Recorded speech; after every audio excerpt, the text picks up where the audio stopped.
बरोबर. काय केलंय शेतावरील केंद्र सरकारने लावायला लावली. बोलू दे बोलू द्या, आमची कामं नाही ती.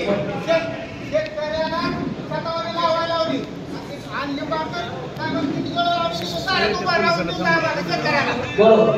ठीक आहे बघा. ऐका फक्त कांद्याचं आमचं काय पात्र केलंय आज शेतीला काय भाव दिले ते कुठल्या पक्षातून आलाय? मी पक्ष नाही सर्वसामान्य शेतकरी आहे. नाही नाही, थांबा थांबा. अरे पुढे हात लावू नका. नाही नाही शेतकरी पुढे हात आहे. लावू नका.